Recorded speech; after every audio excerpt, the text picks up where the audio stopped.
I give the call to the Acting Prime Minister. Thank you, Mr Speaker. A year ago today, Australians awoke to the end of an era. While we knew that it was coming, it was still a shock.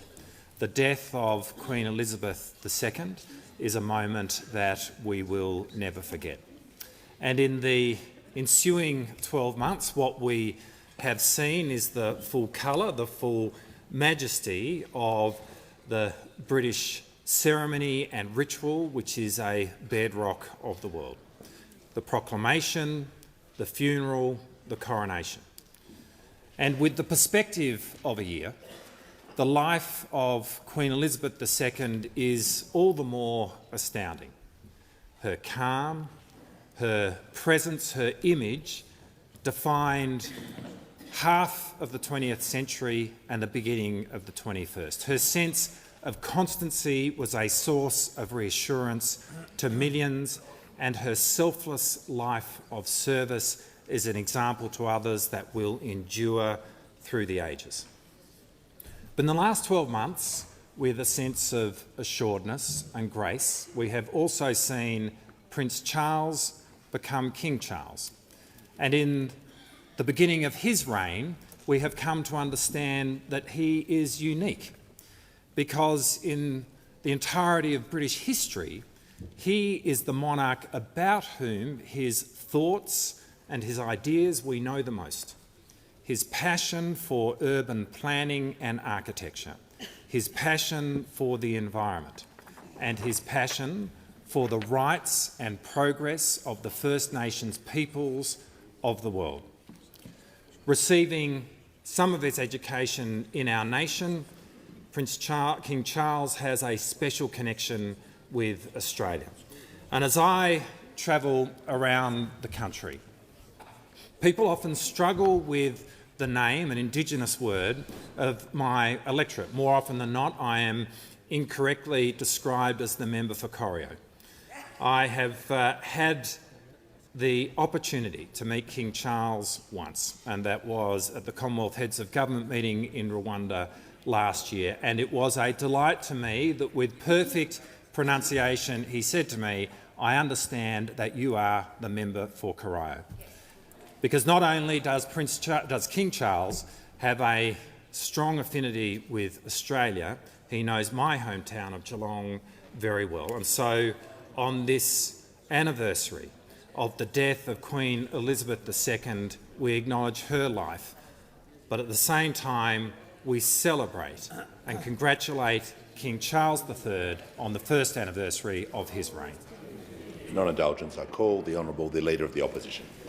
Well, thank you very much, Mr Speaker. I associate the coalition with the remarks of the Acting Prime Minister, and it was one of those moments in history where people will be able to recall to their children and grandchildren where they were when they first learned of the news of the passing of Queen Elizabeth II. For many of us, our adult lives have been consumed by stories, by the life of a wonderful lady who had given to her country, but to the realm as well, and the continuation now, the seamless continuation of one monarch to the next, is something that we mark today. And as the Acting Prime Minister points out, the work of King Charles III continues seamlessly from that of his mother, and that is something that is reassuring to us in Australia, but obviously to the United Kingdom and other countries in the Commonwealth as well. So I appreciate the Acting Prime Minister's own story of his encounter with the King. It reminds me a little of Robert Menzies' recall of his moment with Queen Elizabeth II as well. And I never thought I'd hear those words in this parliament, Mr Speaker, but it was a great story, and I can see and hear the emotion in the Acting Prime Minister's recall of that dalliance. So it's a wonderful fact that you're able to recall here to the Parliament, Acting Prime Minister.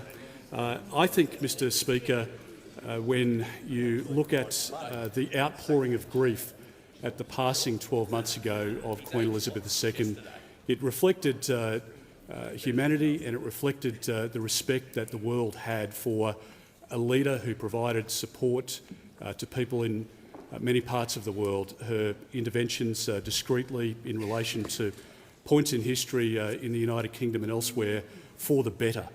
She dedicated her life, as I say, to the betterment of her people, and that is why she was revered and respected, and it's why we have great honour in recognising the first anniversary in this chamber today. We'll move to questions without notice. Are there any questions? And I call the honourable member for order. Order. Members on my right will cease interjecting, including the Treasurer and the Minister for Climate Change and Energy. The honourable member for Canning has the call. Thanks, Mr Speaker. My question is to the Acting Prime Minister. Australians are seeing the prices of everything go up under this government, including airfares, which are up as much as 50% from 3 years ago. To add insult to injury, Qantas flights are regularly cancelled and luggage is lost. How many times has the Acting Prime Minister taken a Defence VIP flight from Canberra to Avalon Airport to go home from work? The call to the Acting Prime Minister. Well, I thank the Shadow Minister for his question, and certainly these are tough times in terms of the cost of living, and we very much understand the pressures which are upon the budgets of household Australians and businesses, and it is why the focus of our government from the very first day of our election has been on easing the burden of that cost of living, be it seeking to increase the minimum wage, be it providing for more affordable childcare, cheaper medicines, putting downward pressure on our energy bills.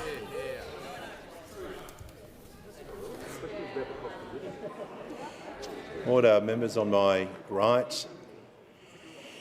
I'll hear from the member for Canning on a point of order. Relevant, Speaker. We know the Minister can Order. stretch himself... Resume your seat. Resume your seat. Order. Member for Deakin. I'll give the order. Members on my left. Give the call to the Leader of the House. Mr Speaker, not only was the Acting Prime Minister speaking specifically on the issues that were in the preamble of that question, every part of the point of order was a deliberate abuse of trying to get up some pre-prepared lines. He knew exactly what he was doing, and it was a complete abuse. Order. The member for Hume and the Deputy Leader of the Opposition will cease interjecting. The Leader of the House and the Leader of the Nationals will cease interjecting. The member for Canning understands the standing orders and will not abuse them. The Acting Prime Minister has the call. Thank you, The member Mr for Barker. Speaker. And in every one of those efforts, we acted in the face of the opposition of those opposite.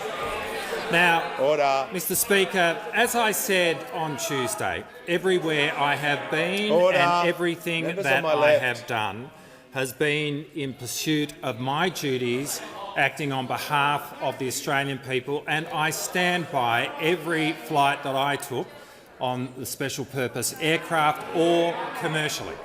But, Mr Speaker, Order. I would also make this point. The question Member that for we've Casey. just heard from the Shadow Minister is the 8th question that he has asked since the election.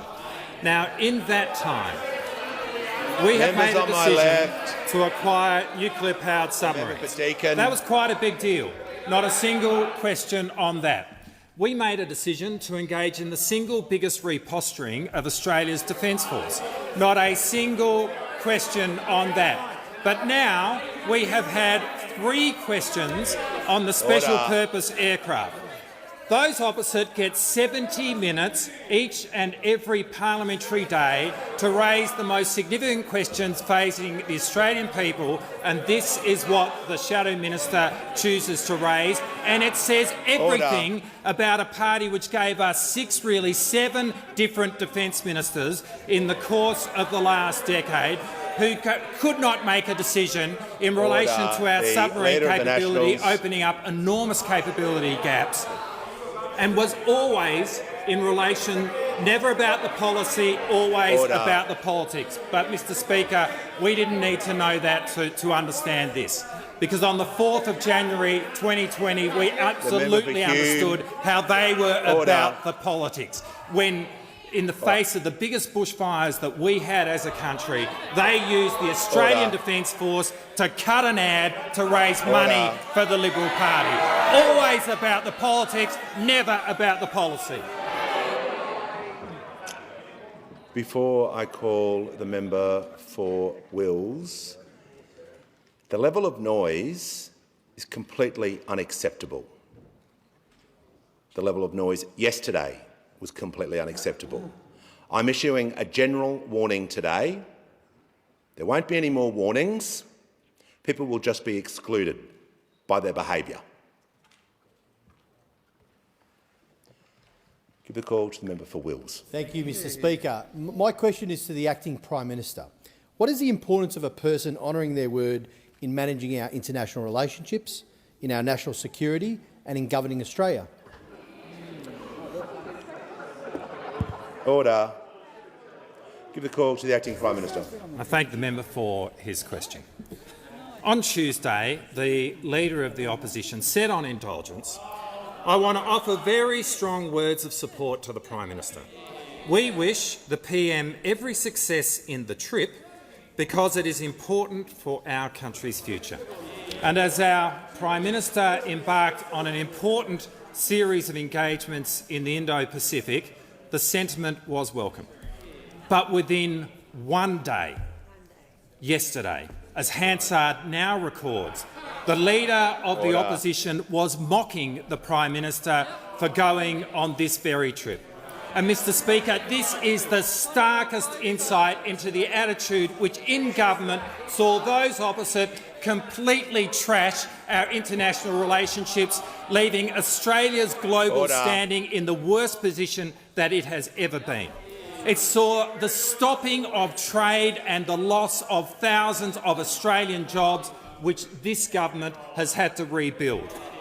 The constant addiction to low-rent politics is why we saw a revolving door of defence ministers give rise to a lost decade in defence policy, but they still had the time to use the Australian Defence Force to cut an ad to raise money for the Liberal Party. But what yesterday revealed the most was the character of the Leader of the Opposition. Yes, there was the trademark anger, the want to wreck. But what we now know is that the value of the Leader of the Opposition's word lasts for precisely 24 hours. What he says today is literally meaningless tomorrow. And when the Leader of the Opposition says that there is an issue above politics, what the Australian people now know is that he is only ever about the politics. And in that, as his position as the Leader of his party actually denotes, he is the genuine heir of the Morrisonian legacy.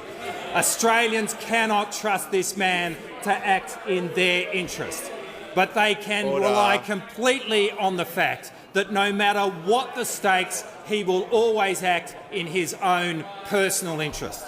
For those of us who are a part of the Albanese Labor government, it is genuinely the great privilege of our lives. But that privilege is grounded in our having the opportunity to be in the service of the Australian people. And in that, Mr Speaker, the Albanese Labor government is completely committed to working for Australia. Give the call to the Manager of Opposition Business. My question is to the Minister for Infrastructure, Transport, Regional Development and Local Government. Can the Minister inform the House which of her Cabinet colleagues she consulted with prior to making her decision on the application for additional Qatar Airways flights to and from Australia on July 10? Give the call to the Minister for Infrastructure, Regional Development, Transport and Local Government. Thank you very much, Mr Speaker. And as I said yesterday, as you'd expect, my department undertook consultations with all the relevant aviation stakeholders, and I was well aware of different stakeholder views when I took this decision.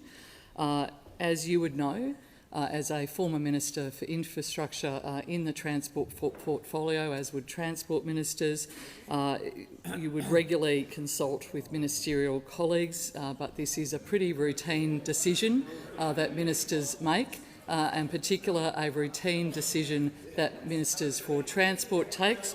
I certainly consulted with ministerial colleagues, but the decision was mine. Unlike those opposite, we do have a government of ministerial responsibility, and we don't have. Order. Order. We do have a government that runs by ministerial responsibility, and unlike those opposite, who had a Prime Minister who signed himself into all of your ministries because he didn't trust you. Has the Minister concluded her answer? Order.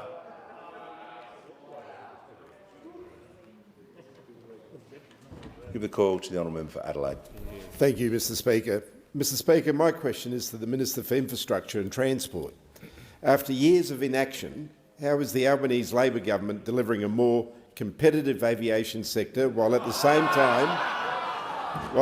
time securing Australian jobs and strengthening consumer rights? Order. The minister will pause. The member for Deakin will leave the chamber under 94A. And I'm going to ask the member to restate the question. And if anyone interjects in this question, they will join the member for Deakin. The member for Adelaide has the call. Thank you, Mr Speaker. Mr Speaker, my question is to the Minister for Infrastructure and Transport.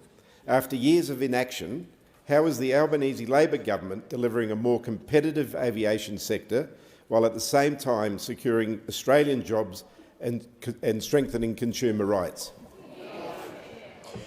Give the call to the Minister for Infrastructure, Transport, Regional Development and Local Government. Can I thank the member for Adelaide very sincerely for that question. I know that he knows just how important aviation is to his city and the huge potential Adelaide has as a growing international travel destination. Today I am very proud that the government released the Aviation Green Paper. This is an important step in undertaking consultative and genuine reform of the aviation sector, because this government does understand the importance of Australia's aviation sector to the economic prosperity of our nation and to the lives of all Australians who rely on this critical service. But as we know, the previous government left the aviation policy space in absolute tatters. They gave billions of dollars of taxpayer dollars to Qantas with no strings attached. They stood by, frankly, as Virgin collapsed into administration, only for it to be snatched up by foreign private equity. They saw the mass outsourcing of jobs and a labour hire mess that drove down wages across this sector. Minister will pause. The Manager of Opposition Business on a point of order. Well, Mr Speaker, on relevance, the Minister was asked about what she's doing to deliver a more competitive Resume your aviation seat. The question. The Minister will cease interjecting. The question was included years of inaction. She is entitled to compare and contrast as a result of that part of the statement, and give her the call. Thank you, Mr Speaker. As you stated, I was asked about the years of inaction, and of course we saw the previous government give billions of dollars of taxpayer monies to Qantas for no strings attached, stood by as Virgin collapsed into administration only for it to be snatched up by foreign private equity. They saw the mass outsourcing of jobs and a labour hire mess that drove down wages and conditions across the sector. They commissioned the Harris Review into the Sydney airport, only to spend almost 2 years sitting on it, leaving it for us to sort out. They cut JobKeeper to Donata workers and left those families in the lurch. Well, today marks a turning point. the Aviation Green Paper is an important step in developing our sector out to 2050. We want an aviation sector that maintains Australia's world-leading safety and security standards. We want an aviation sector with stronger consumer protections and that provides secure jobs now and into the future. The Minister will pause. The member for Herbert has been continuing interjecting during this answer and every other answer since I've issued the warning. He will leave the chamber under 94A. This minister will be heard in silence. Minister in continuation. Thank you. We want an aviation sector that is reliable, it is competitive and it is affordable. And that is what Australians expect and deserve from our aviation industry. That's why we've released the Aviation Green Paper today, to gather the views of the aviation sector, people who rely on it and people who are employed in it. The Aviation Green Paper highlights particularly the critical role that aviation plays in our regions, who rely on aviation services to access everything from education to health care. The Green Paper considers how we will transition our aviation industry to net zero, another space those opposite vacated when they were in government. We know the Green Paper wants to look at stronger consumer protections, improvements to complaint handling processes and improved accessibility for people with disabilities. I encourage everyone to engage with that process. We need an aviation sector that is strong in this country. Give the call to the honourable member for Mayo.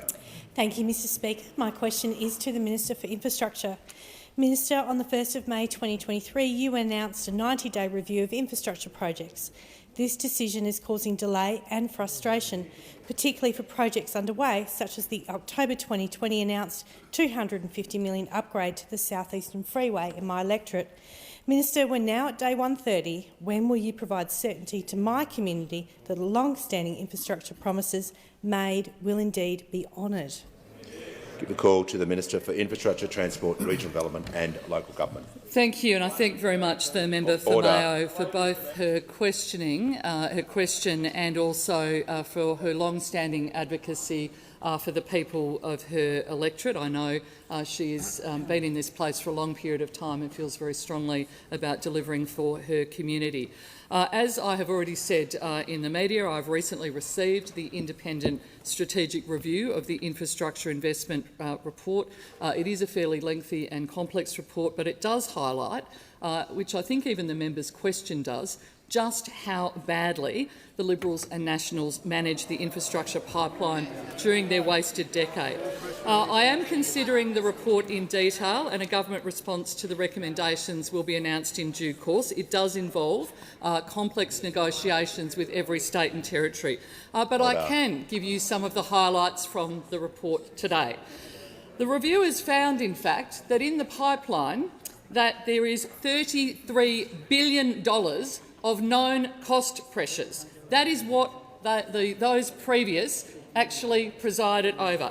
$33 billion of known cost overruns across all infrastructure investment program projects, 41% of the total budget for the infrastructure program.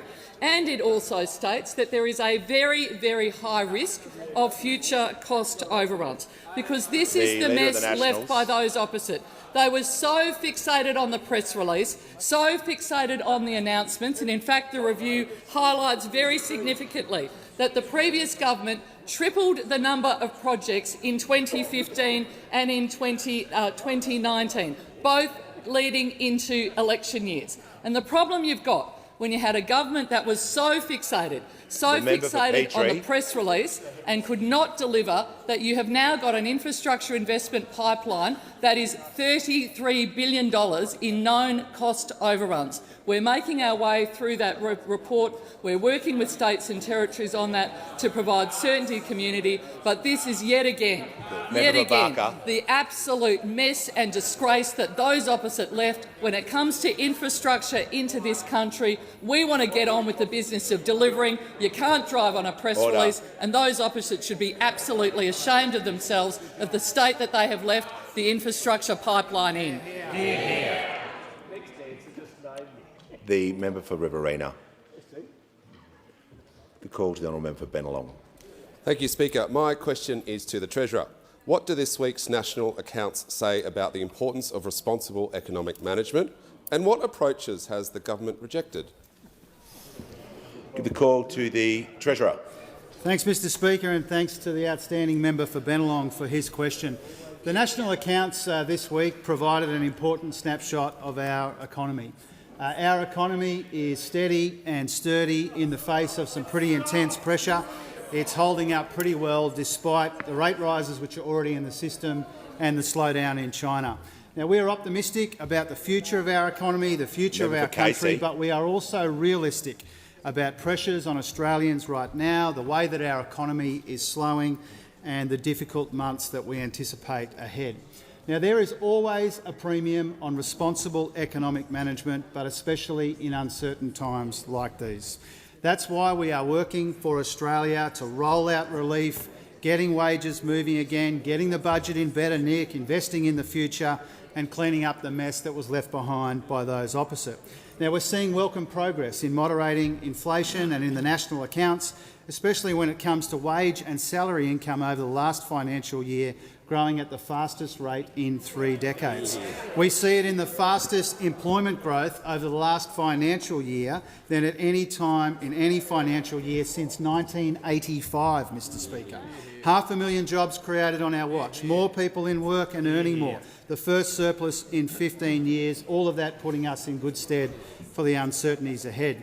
Now, Mr Speaker, that's what responsible economic management looks like, and that's what's been missing for the wasted decade before we came to office. And speaking of the last decade, Mr Speaker, I heard the member for Bendigo, the member for Capricornia and others say that today is the 10th anniversary of the 2013 election. I congratulate my colleagues on their anniversary, even the member for Hume, as I understand it.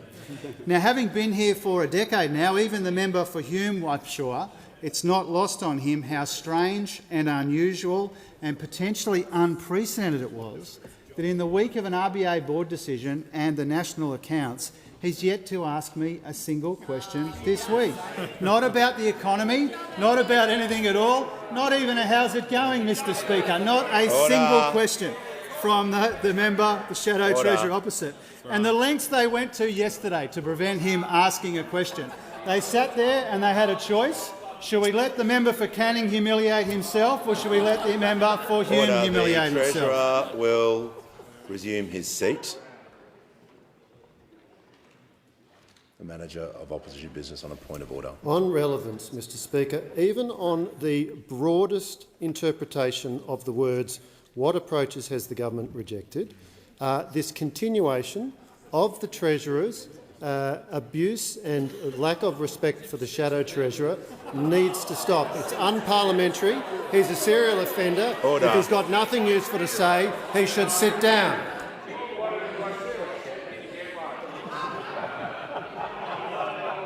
The member for Hume has the MPI today. If the member for Hume interjects once more, we will not be having an MPI. That's your responsibility. Just going to ask the Treasurer to return to the question. Thank you, Mr Speaker. You make a good point. The Shadow Treasurer does have the MPI today, and that's a reminder. It gives the press conferences before question time and the speeches after question time, but never in prime time. Never does he ask me a question in prime time when the nation is watching. And that's because the responsible economic management that we are providing is unrecognisable to those opposite, because they spent the best part of a decade making a mess of our economy and a mess of our budget, and I spend a great deal of my time cleaning it up. Give the call to the Honourable Deputy Leader of the Opposition. My question is to the Minister for Infrastructure and Transport.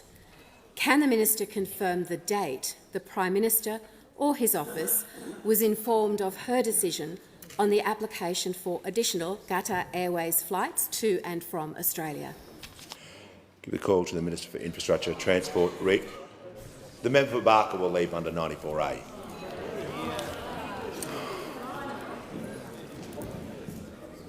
Anyone else who wants to interject before a minister even speaks can leave now. The Minister for Infrastructure, Transport, Regional Development and Local Government has the call. Thank you very much, Mr Speaker. As I've repeatedly said, these are routine decisions of government. There's nothing remarkable about Transport Ministers making decisions on international air service agreements to reflect our national interest. I've done it. We did it when we were last in office, and former ministers opposite did exactly the same. I acknowledge that the member for Riverina is noting that. On the 10th of July, I took the decision not to agree to Qatar's Civil Aviation Authority's request to double by 28 services a week the number of flights from Australia's 4 major airports, 4 times any request that has ever been made before, 4 times any request that's ever been granted before. I informed the Prime Minister. Order. The Leader of the Opposition will resume his seat. Thank you. I informed the Prime Minister prior to my decision being made public, and normally these decisions are not made public.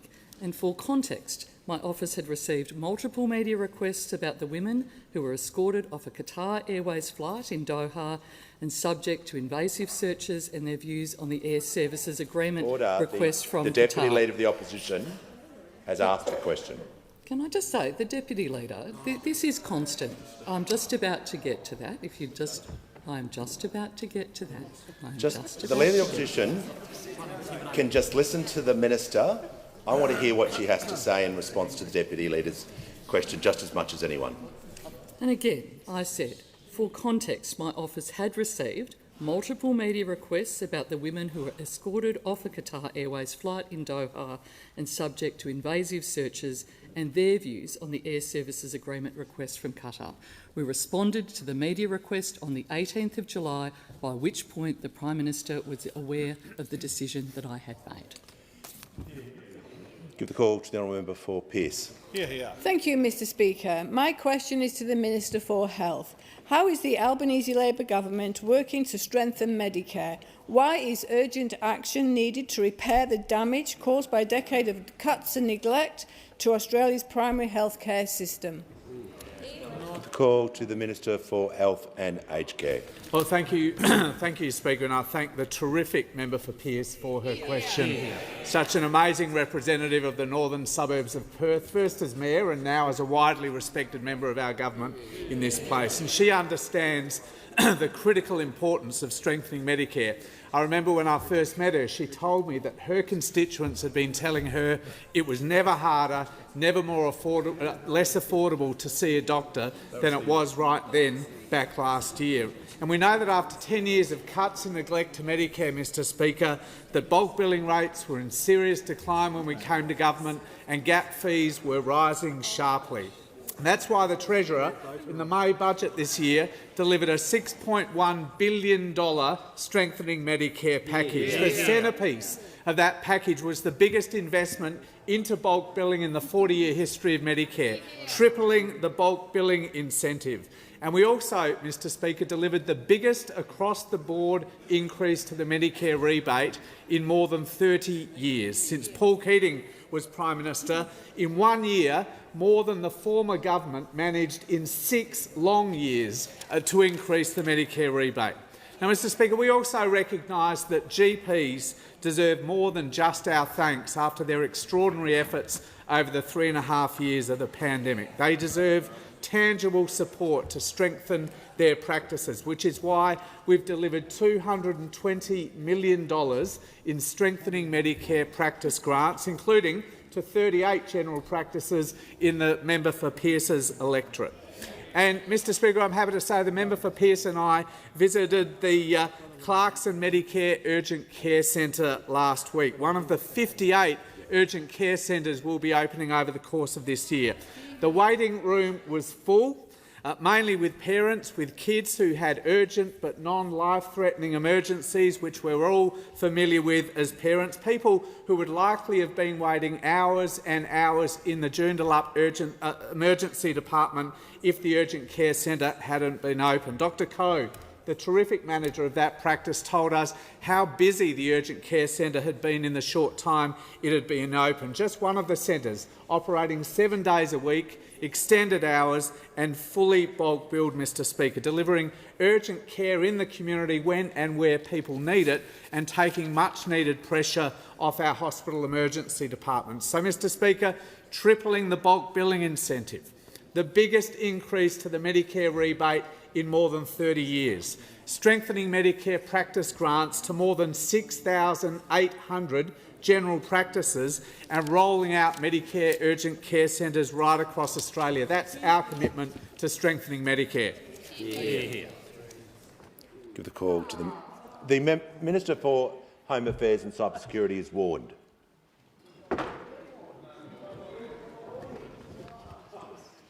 The member for Hume. Thank you, Mr Speaker. My question is to the Minister for Infrastructure and Transport. Can the minister confirm the exact date when the Prime Minister or his office were informed of her decision on the application for additional Qatar Airways flights to and from Australia? I'm just going to ask the member to restate the question. To the Minister for Infrastructure and Transport, can the minister confirm the exact date when the Prime Minister or his office were informed of her decision on the application for additional Qatar Airways flights to and from Australia? Give the call to the Minister for Infrastructure, Transport, Regional Development and Local Government. Thanks. Can I thank the member for Hume for his question and also for restating it? I genuinely didn't hear the last part of the question there. As I just said previously, I took the decision on July 10 not to agree to Qatar Civil Aviation Authority's request to double their flights into Australia. I informed the Prime Minister prior to my decision being made public. This is not something that's routinely done. You normally would not. The Minister will pause. The Leader of the Opposition on a point of order. Speaker, this is the second attempt to ask the Minister for a direct answer. The question is— Order. Members on my right. The question is deliberately drafted in accordance with your previous directions about the tightness of questions. There can be no ambiguity about what is being asked. The Minister has been asked for a second time, and I seek your ruling, Mr Speaker, in relation to whether the Minister is relevant to the question that has been asked. Well, the Minister has entitled to a preamble. She's had 30 seconds in. A point of relevance has been taken. She's so far mentioned a date that I heard her say. I'm going to listen to her carefully to make sure her answer is relevant to the question. Under the standing orders, her answer must remain relevant to the question. Thanks. As I said, I took the decision on July 10, so that's the first date that you've asked. I did inform the Prime Minister prior to my decision being made public, and it's not something that is— Order. It is not something that is routinely done. I doubt very much whether the former minister did. The member for Bowman will leave the chamber under 94A. Done. Thank Minister you. will pause. This is not an excuse to be—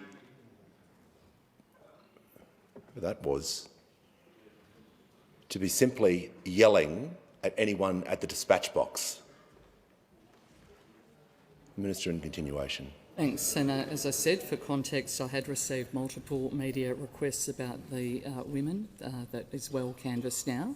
I responded to the media request on the 18th of July, by which point the Prime Minister was aware of the decision I had made.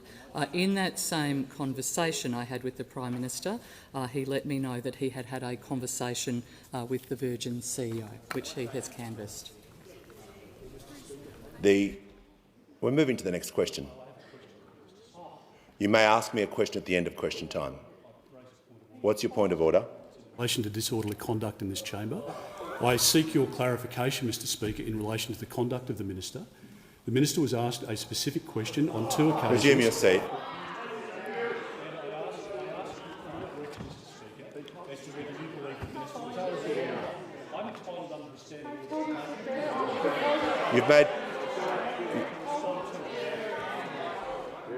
You're asking me a question about a minister who has concluded her answer about whether the answer was in line with your view or whether the question was being answered. Is that right?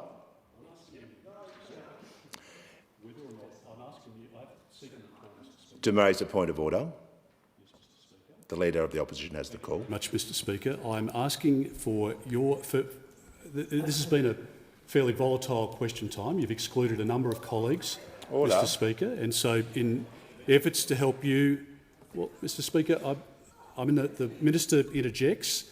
The standing orders operate equally to each side. I'm trying to make a point, Mr Speaker, to you. We'll get on with it. Well, I will. And the point, Mr Speaker, is that the Minister has been asked with a specific question whether or not she can nominate the date. Now, if she wants to take it on notice, that's fine. But the point is, Mr Speaker, that she cannot be in order, and I seek your clarification as to whether or not you will enforce the standing orders to instruct the Minister to answer the question that's been asked.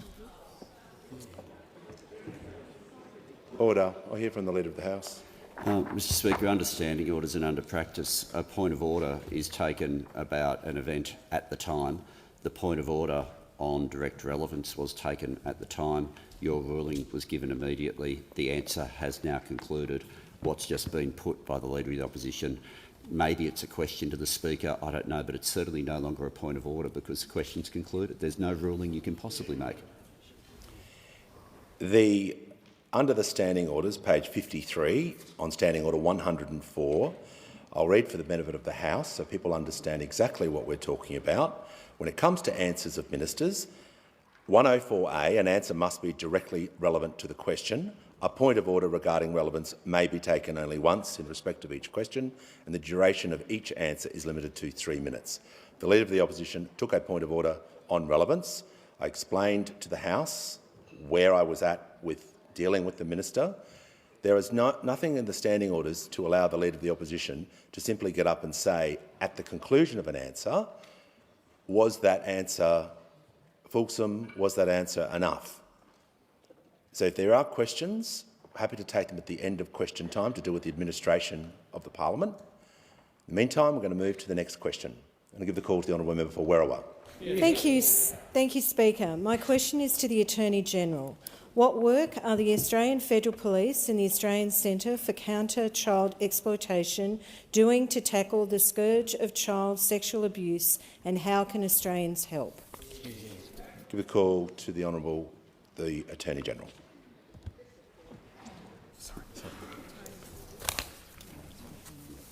Thank you, Mr Speaker. I thank the member for Werriwa for her question. This week is National Child Protection Week. One of the Albanese government's top priorities is keeping children safe. The Australian Centre to Counter Child Exploitation, led by the Australian Federal Police, does extraordinary work to prevent harm to children. The task is great. Last year alone, the Centre received more than 40,000 reports of online child exploitation. Currently, the Centre's work involves the manual examination of tens of thousands of images each year. A project called My Pictures Matter can change that.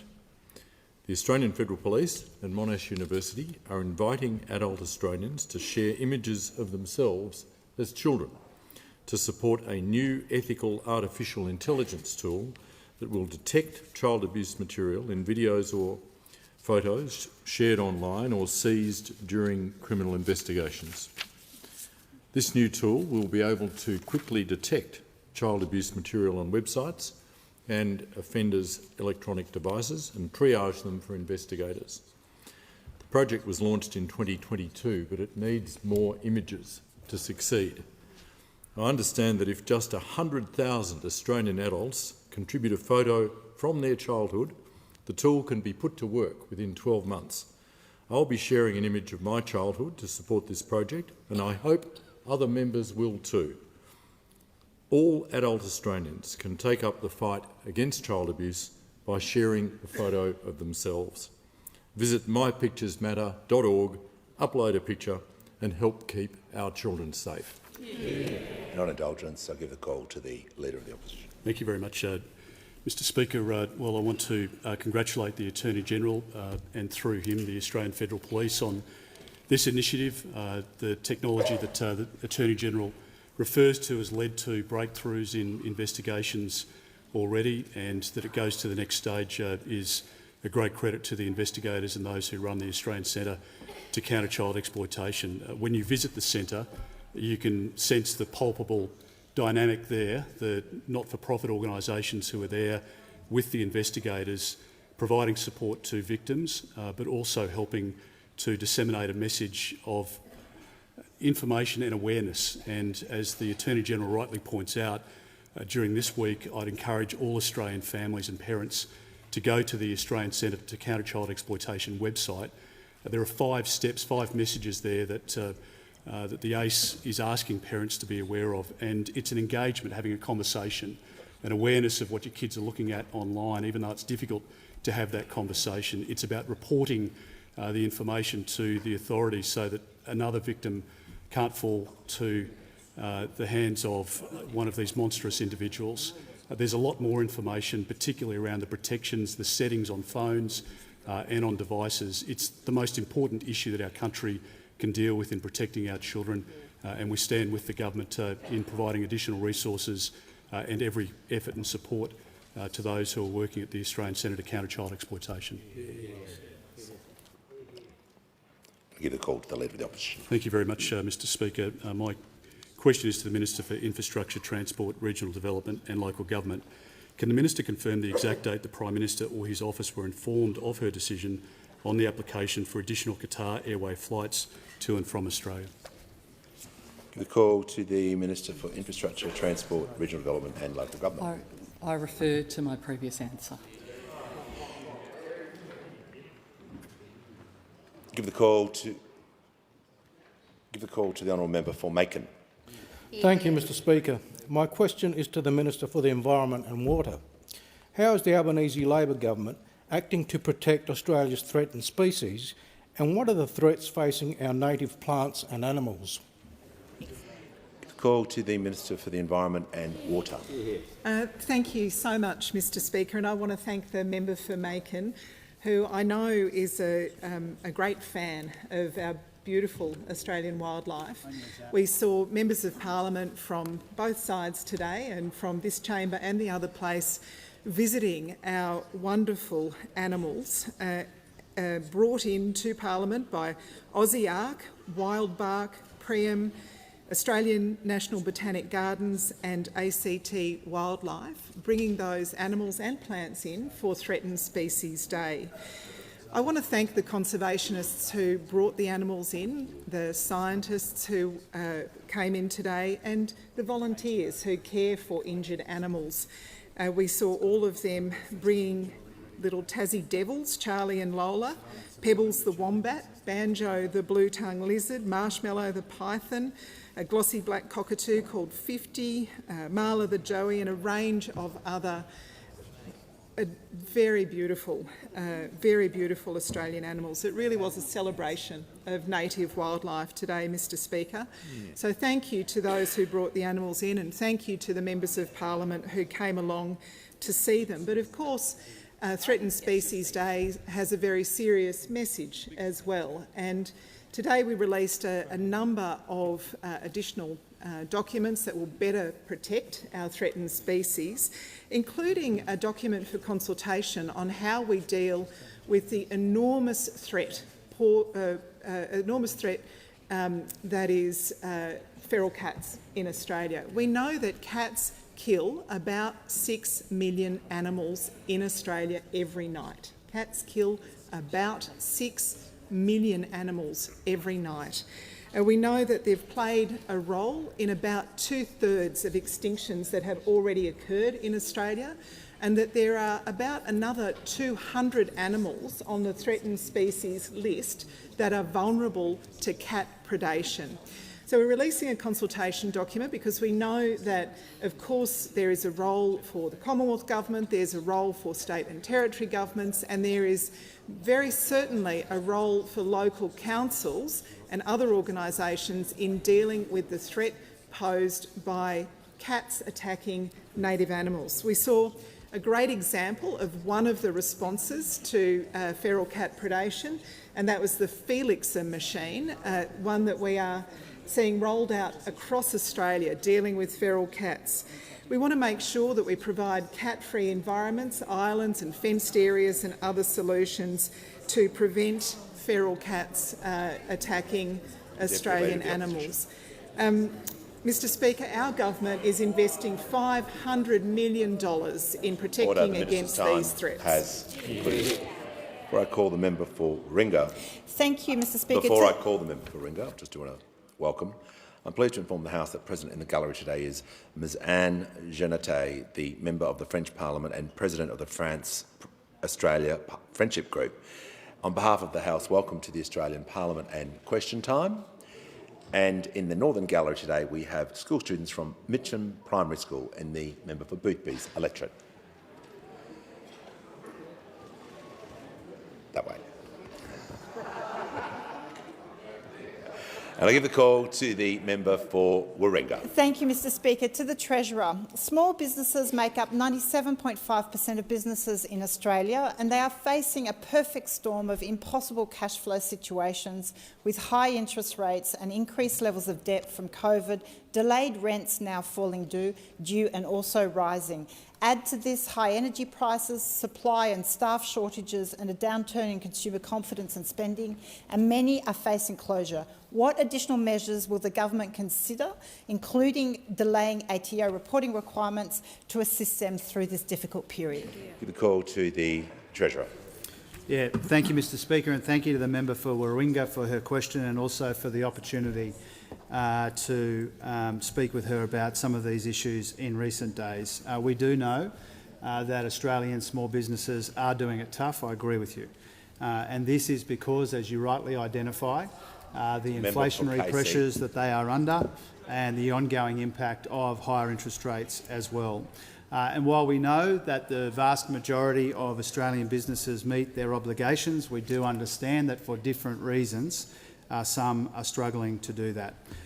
There was a pause on collections during COVID, and this year the ATO has increased its engagement to try and help businesses catch up on their tax and superannuation obligations.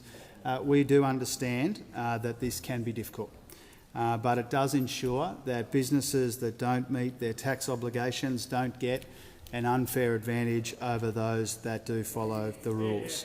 Now, the ATO does provide support to businesses who need help meeting their tax obligations, including payment plans. There are also a number of steps that they can take to help businesses stay on top of their obligations: SMS messages, MyGov, phone calls, overdue letters and the like. So if a small business is struggling, whether it's in the member for Warringah's area or indeed any of the communities represented here in this House, I encourage them to reach out to the ATO as soon as possible to discuss what payment options might be available. The ATO is willing to work with businesses to help them meet their obligations, but in order for that to happen, we need the small business to reach out to the ATO. They will always try and work with people who are genuinely trying to meet their obligations. Now, the member for Warringah asks me about new measures to support small business, and here I pay tribute to the Small Business Minister for the new measures that we are funding in recognition of the difficult circumstances that small businesses face.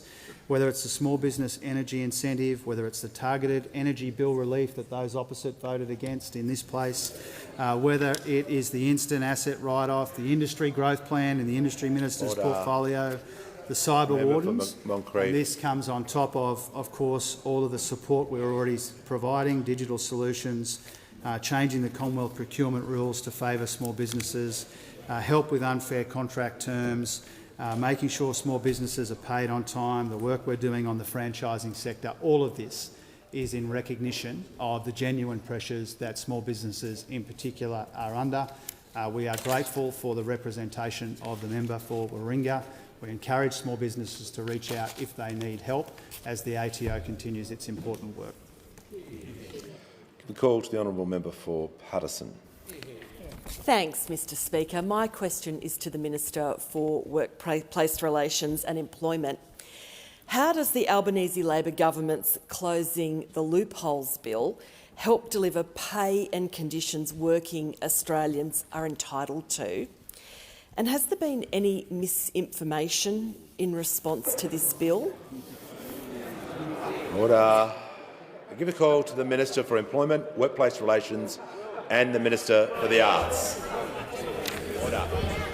So, just to raise the tone. Mr Speaker, thank you very much. And I want to thank the member for Paterson for the question. Someone who in particular her whole time here has been calling on this parliament to close the labour hire loophole that affects so many of the miners in her electorate. Now, when we were announcing the closing loopholes legislation, a few months ago an ad campaign started. And I said right from the start that the ad campaign was incorrect and the legislation was never going to do what the ads were claiming, that somehow you'd lose the capacity to pay someone who has a lot of experience a different rate to someone who is brand new. And so now that legislation is there, that ad of misinformation, I'm pleased to tell the parliament they've stopped it. They've now replaced it with 2 ads of different forms of misinformation. And I just want to explain one of those 2. It's an ad authorised by the National Farmers Federation. And the National Farmers Federation, I've been dealing with them for a long time, right back to when I was Agriculture Minister.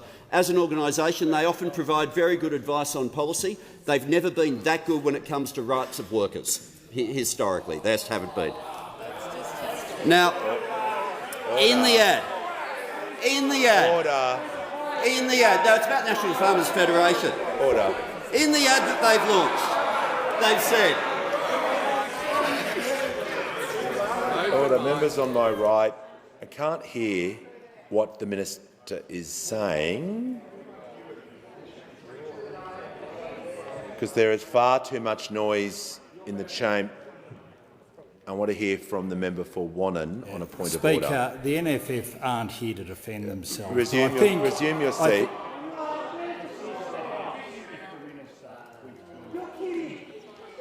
The member order. The member for Wannon. You're asking for a withdrawal on behalf of an organisation outside the parliament. Is that the point of order? Order. I think resume your seat. Yes. The Leader of the House to the point of order. I think the standing orders apply the same to employer organisations as they do to worker organisations. That's right. Exactly the same. Order. The minister will sit.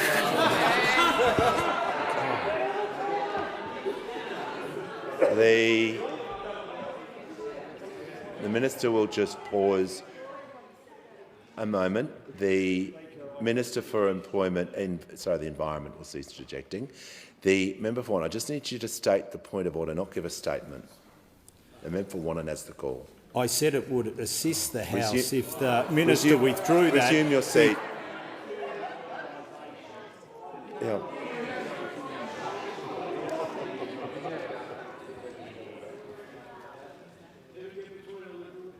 The member for McEwen will leave the chamber under 94A. I didn't hear what he said. Oh, before the member for McEwen leaves, I just want to see if he can withdraw his statement that he just said, because I didn't hear what it said, but I'm just going to ask him to come back and withdraw. Let the grown-ups talk. I withdraw. Order. The member for McEwen will leave the chamber. Order. The member for Casey is on thin ice, very thin ice. Just going to continue with the minister's answer. Thanks, Mr Speaker. And it might help if I explain what's in the ad. So the ad claims that the labour hire loophole is going to affect farms and therefore is going to affect prices at supermarkets. That's the argument in the ad. Now, I thought, well, hang on. The labour hire loophole only applies if you have an enterprise agreement. So how many farms in Australia have an enterprise agreement that this loophole could possibly be used? And yet certainly there's some, but as a percentage of the industry to work it out. So I went to the regulatory impact statement that was prepared independently for the bill. And I'll admit here there are rounding errors. But for the sector, where they say proportion of employees on enterprise agreements, so there'll be a rounding error here, it's only to the nearest 1/10 of 1%. But the figure is 0.0. 0.0%. And so I thought, well, what could it be that they're opposed to in the bill? If they're not affected by the one that's actually in the ad, It's not exactly gig economy work. So many of the casuals are itinerant. They never qualify for the casuals exemption. But there is one part that the bill closes down that is a real problem in agriculture, and it is wage theft. That is the measure most relevant. Take cases of people like Kate Sue, paid $4 an hour picking oranges, who went to a dumpster diving to get food at the back of the polls because she wasn't earning enough money. Talk to the Ombudsman who found the mango farmer who, out of 12 workers, 4 were paid nothing and the others were paid as little as $2.68 an hour. They are affected, but the ads are dishonest.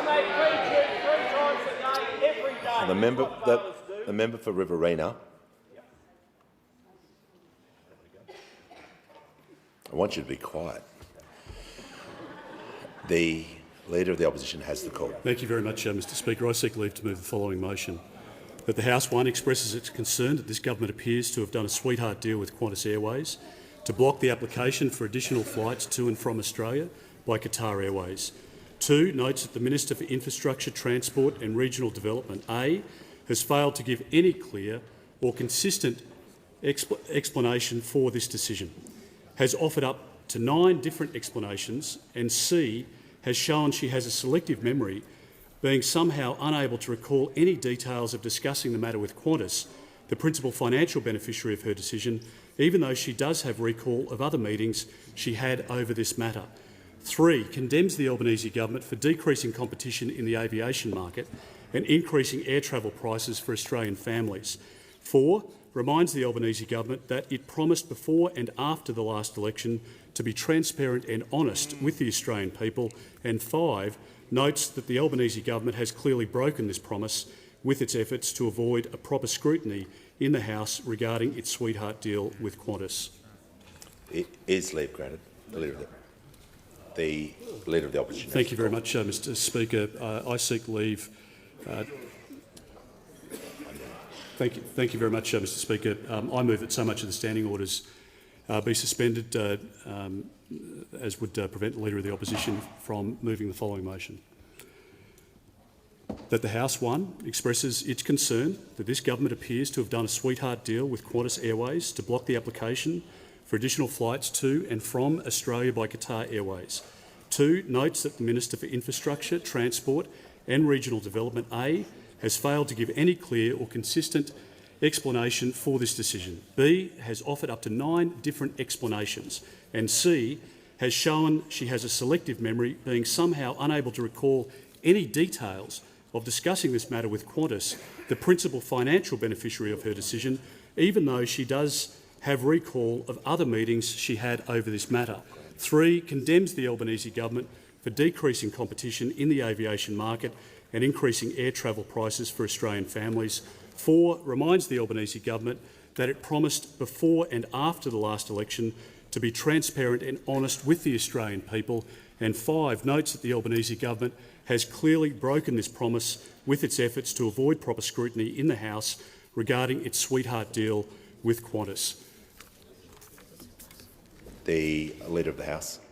Under Standing Order 47E, I'll require, given we effectively had this debate yesterday, I'll require that this be dealt with immediately after the MPI. We'll move to the next question. I'll give the call to the honourable member for Fraser.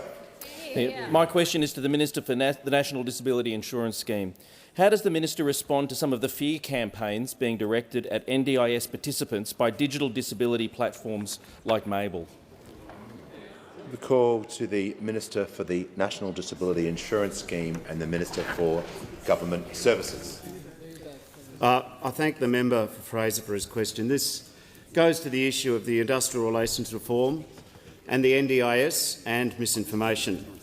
Just to set the scene for the House, there are 610,000 participants on the NDIS.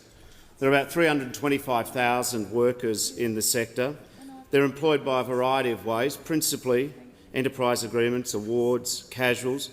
A relatively small number, about 2%, are employed at any one time through NDIS provider platforms. An NDIS provider platform refers broadly to businesses who are online intermediaries connecting workers with participants. Some of the online providers, there's about 12, are registered, some are not. Mabel is a for-profit unregistered NDIS provider platform. It charges 17% on every dollar transacted, 10% from the worker and 7.95% from the disabled person. Recently, Mabel has made some regrettable, arguably paranoid comments to some NDIS participants about the new IR reforms. For me, the judgment about these reforms in terms of the NDIS starts with the principle that NDIS participants have a right to quality services and to safe services. Therefore, the industrial relations issues concerning people on these care work platforms are important. We need a fit-for-purpose industrial relations system to help the NDIS focusing on participants receiving safe and high-quality services. In addition, disability workers should have quality careers, secure work, basic standards, and they should not be underpaid.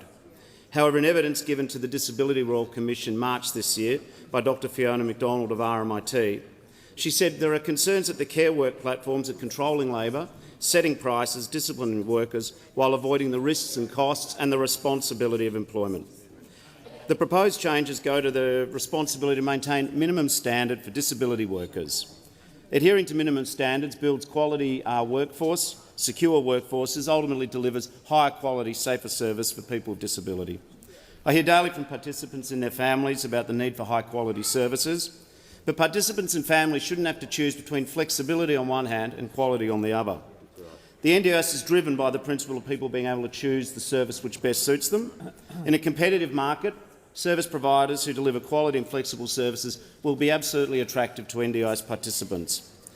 The IR legislation reforms do not change any of the above. There is a place in the NDIS market for digital platforms, and in some cases Australians with disability find them convenient. The IR reforms are not changing the form of engagement or the technology. They're just providing guardrails to protect workers. For me, this is ultimately a debate about the safety of participants. Order. So I say to Mabel, loopholes are not a business model in the NDIS. Intermediaries between providers and participants shouldn't be able to cherry-pick the bits of the law they like. And the bits. Call to the honourable member for Indi. Thank you, Speaker. My question is to the Housing Minister. I acknowledge the government's of $500 million to the Housing Support Program, $2 billion for the Social Housing Accelerator and $3 billion through the New Homes Bonus. But despite 1 in 3 Australians living outside a major city, not one of these announcements is dedicated to funding housing in regional, rural or remote Australia. Why won't this government guarantee funding for dedicated housing supply in regional Australia? Give a call to the Minister for Housing, Homelessness and the Minister for Small Business. Thank you, Mr Speaker, and I thank the member for Indi for her question. The member for Indi and I have had many conversations about how important it is to make sure that regional Australia does get its fair share of housing, whether they be regional towns, regional centres or regional cities. We do hear very frequently that there are housing shortages, and it's particularly impacting businesses that can't get workers because there's nowhere for them to live, and indeed particularly key workers in essential services. Nurses, doctors, police have nowhere to live in some of these regional towns. So we understand how critical it is. Indeed, we understand how critical it is right across the country, but particularly in those regional towns and the impact that it's having. That's why, of course, we've brought forward our regional first-home buyer guarantee. I'm pleased to update the member that 9,000 people in regional Australia have now bought their own home because we brought forward that program, and we now have over 9,000 Australians that are in their own home because of that. I also want to reassure the member that when it comes to the Housing Accord, the 10,000 affordable homes that the Commonwealth are committed to, that we have taken steps to ensure that each state and territory and indeed regional and rural Australia gets its fair share of homes from the Housing Accord. The Minister will pause. So I can hear from the point of order from the member for Hume. Mr Speaker, why isn't the Minister delivering housing to the...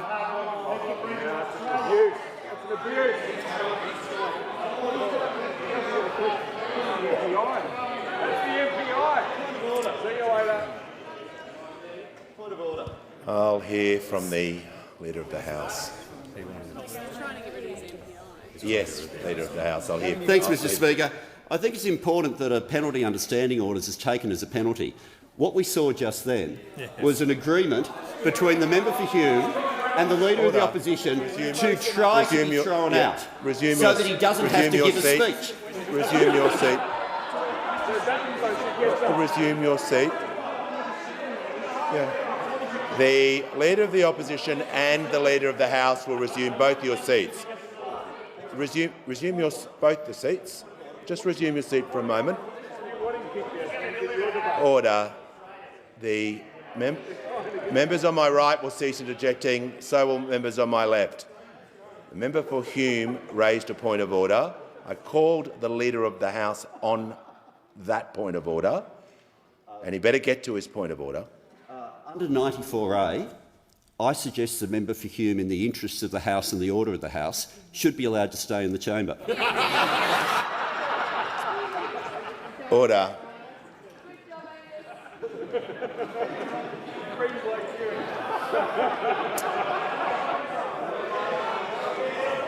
Order. The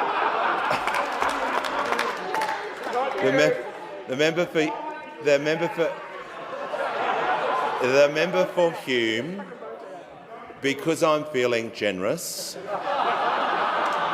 and it's been a big week, will cease interjecting. And I give the call to the Minister for Housing, Homelessness and Small Business.